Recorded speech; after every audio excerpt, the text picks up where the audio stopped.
My Little Gravity Falls is magic, written by GamerBrother 777. Gideon and Trixie. Gideon stumbled through the woods of Gravity Falls with a tantrum face on. He kept mumbling to himself, those cursed pines. He carried with himself the tattered book with the six-fingered hand. I have to get to the shack. Dipper thinks he can keep me away from Mabel. That boy has got another thing coming. Gideon kept walking until he had the mystery shack in his sight. He quickly hid into a shrub as to not be seen. He sat on the ground and opened the book, quickly flipping the pages until something useful would appear on the page. Suddenly Gideon heard the mystery shack front door open. "Oh my goodness," the little boy said. He turned around quickly to see the twins leaving the old building. Why must those two leave the shack now? Gideon closed his book and dashed into the forest. He ran quickly as to not let the twins see him. After about 5 minutes of running, Gideon tripped on a rock and started to roll. Ouch! My word, that was a nasty trip. Gideon went to examine what he tripped over. He saw the rock. He fell over and picked it up to throw it, but was stopped when he saw something we never would expect to ever see again. It was his amulet that Mabel had destroyed. My, it seems I found my amulet," he said with a smirk. He took off his white tie and put on the amulet. "Now I have the power once more, but how?" Gideon took out his book and flipped to the page with the title, Magical Amulet, and read aloud the description. Magical Amulet. This device has powers beyond normal. Gideon started, but he already has read this part before, so he skipped ahead. Another fact about the amulet is that it cannot be fully destroyed. If it is ever broken, the amulet will regenerate back in the place where it was last found. Gideon started to laugh, but it was cut short when he heard Mabel. "Are you done now, Dipper?" "Yay, I'm done," Gideon heard Dipper reply to his sister. "Darn it. Those twins are still out here. I mustn't let them find me." Gideon quickly ran deeper into the forest. He ran until he was at the opening next to a high mountain cliff. Gideon felt trapped as he knew the twins would soon close in on him. He looked around for an escape, but suddenly a cave in the mountain caught his attention. "I'll hide myself in the cave until those pesky twins pass." He ran to the cave and held his head up to see if they were coming. He heard the bushes rustling and started to walk backwards into the cave. Unknown to him, a portal was on the cave wall behind him. He cautiously kept moving backwards until he accidentally fell into the wormhole. Gideon was spit out of the portal into another cave. He rolled a bit but got up off the ground. He brushed some of the dirt off his light blue suit. "My word," Gideon said as he looked around, "I appear to be in another cave, but where in the world am I?" Gideon walked to the mouth of the cave to find another forest. Unlike the Gravity Falls forest, this one didn't have pine trees. It was more of a jungle to Gideon. The little boy started into the forest. "Wonder where I am. Maybe I'll find somebody on the other side of this jungle." Gideon kept walking into the forest for a while until he decided to rest. Then suddenly Gideon was surprised to hear a voice within the trees. "Who goes there? What are you? What is your name?" Gideon was nervous to respond to first until a shadowed figure emerged from the trees. It was a blue unicorn dressed in a hat and cape. "My goodness, a unicorn. I must be very far from home, or either having another dream," Gideon said, examining the pony. "What a great and powerful Trixie has never seen a creature like you before. What is your name? What kind of creature are you?" the unicorn said in a wondering tone. "Well, I'm a human, and you may call me Lil Gideon or Gideon," he replied. "I take it your name be Trixie and you'd be a unicorn." "You'd be correct with both of those assumptions. The great and powerful Trixie has never heard of a human before." "Where do you come from?" "I come from Gravity Falls," he said. "Where do you live?" The great and powerful Trixie lives where she pleases. For now she lives in her wagon. "Does Lil Gideon have a problem with it?" Gideon shook his head. "Good, now you should follow Trixie to her home." Gideon was hesitant to follow, but agreed nonetheless. The two walked deeper into the forest. Eventually they came almost to the other side of the forest where the clearing could almost be made out.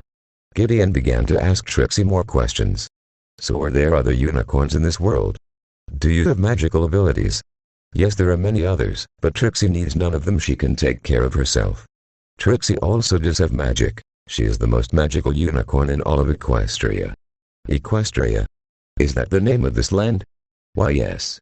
But the ponies here continue to shun the great and powerful Trixie. They're all just jealous of her magical abilities." "Why do the other ponies shun you?" Gideon asked curiously.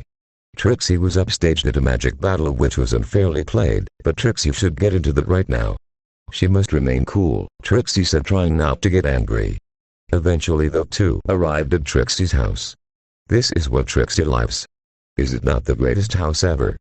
Gideon was about to answer when he heard the giggles of Mabel outside, in the distance outside. Darn it, he angrily said to himself. What is the problem? Is Trixie's home not pleasing? Trixie asked. No, it's not the house, it's my mortal enemy and his beloved sister followed me here and they intend to ruin my plans for revenge. Gideon angrily replied. Let's just take a look at these enemies, Trixie said. She and Gideon both looked out the back windows to find the twins not too far from the wagon. Those are your enemies, please. The great and powerful Trixie could defeat them in her sleep. Soon the twins left the area and continued in the direction they were heading. Gideon had an idea. How about you and I follow them to see what they are up to? Why? Trixie has no problem with the idea. The two waited until the twins were far enough away where the twins would not be able to see them. They soon quickly were walking behind until one of the two accidentally stepped on a branch. Both Trixie and Gideon quickly jumped behind a tree out of sight. Mabel, did you hear that? Didra said, looking behind him. Didra, it's just the wind. You know, whenever someone says something is just the wind, it's not the wind. Mabel just shrugged it off and continued on.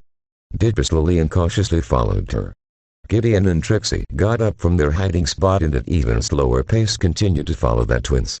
Eventually Didra and Mabel reached a clearing just outside the forest. Trixie and Gideon ducked behind a couple of bushes on the outskirts of the forest. Gideon then told Trixie, use some of your magic on those two. I want to see what kind of magic you can use. The great and powerful Trixie will show you. Gideon. Trixie took off her hat and a glowing light shone around her horn. Soon a light beam came off the horn and flew towards the two kids.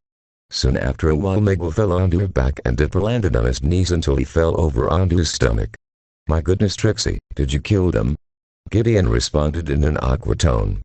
Trixie may be great and powerful, but she doesn't possess the power to kill any creature.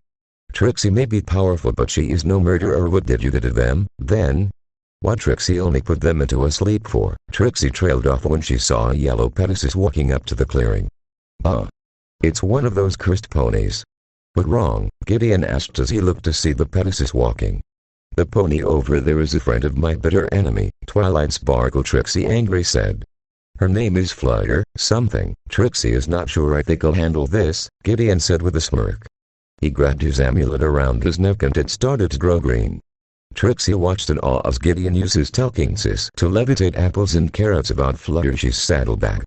Wow, Trixie was unaware that humans had magical powers as well. Not all humans, only me, because I have this amulet, Gideon said as he let the items drop. He was levitating as to show Trixie his necktie. With these powers you can be very powerful, almost as powerful as Trixie said.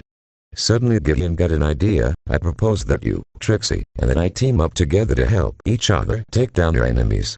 Separately you're not very strong, but together we'll be unstoppable. We can take down the twins and all the ponies who shunned you. That sounds like an excellent plan.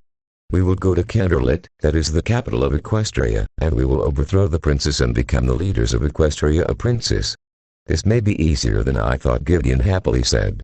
Trixie must warn you, Princess Celestia is also rather powerful. She is a unicorn and a Pegasus. An Allegron is the correct title to be called. No need to worry, Gideon reassured Trixie. Like I said, with her combined magical abilities, we will be stronger than any living creature. Trixie agrees. We could easily take down anyone. So what shall we call this new team we have formed? Trixie asked. I think we'll call ourselves the Magical Duo, Gideon told Trixie. An excellent name, Trixie said joyously. Now let us head off to Canterlot. The two new teammates quickly dashed back into the Everfree forest to Trixie's wagon and then the two were going to head to Canterlot. Thanks for watching, and if you enjoyed the video make sure to like and leave a comment.